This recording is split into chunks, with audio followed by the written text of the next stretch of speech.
We as a family are coming to pray for you in Kakinada. మేము కుటుంబ సమేతముగా మీ నిమిత్తమై కాకినాడలో ప్రార్థన చేయుటకై విచ్చేయుచున్నాము. Lord Jesus is a miracle worker. ప్రభువైన యేసు అద్భుత కార్యములను జరిగించువాడు. Turns our sorrow into joy. ఆయన మన దుఃఖాన్ని ఆనందముగా మార్చివేస్తాడు. నా పేరు దీప్తి అండి. నేను కైకలూరు నుంచి వచ్చాను. నేను జీసస్ కాల్స్ యంగ్ పార్ట్నర్ని. నాకు అబార్షన్స్ అయినవి, నాకు జాబ్ లేదు. అయినా సరే నేను నీ మీద నమ్మకం మీద ఆనుకుని ఇక్కడ దాకా వచ్చాను. నాకు ప్రెగ్నెన్సీని దయచేసి అదే రీతిగా నాకు జాబుని దయచేయండి అని నేను 2 ముక్కలు మనసులో అనుకుని వెళ్ళానండి.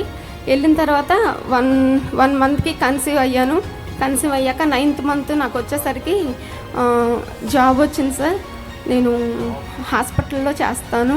How much the Lord has blessed. ప్రభు ఎంతగా ఆశీర్వదించారో కదా అండి. ప్రయాసపడి భారం మోసుకొనుచున్న సమస్త జనులారా నా యొద్దకు రండి, నేను మీకు విశ్రాంతిని కలుగు చేస్తానని సెలవిచ్చిన దేవుని వాక్యం ప్రకారం డాక్టర్ పాల్ దినకరన్ మరియు వారి కుటుంబ సభ్యులు మీ కొరకు ప్రార్థించడానికి ప్రత్యేకంగా కాకినాడకు రాబోచున్నారు. మీ కుటుంబ సభ్యులతో కలిసి రండి, దేవుని ఆశీర్వాదాలు పొందుకోండి.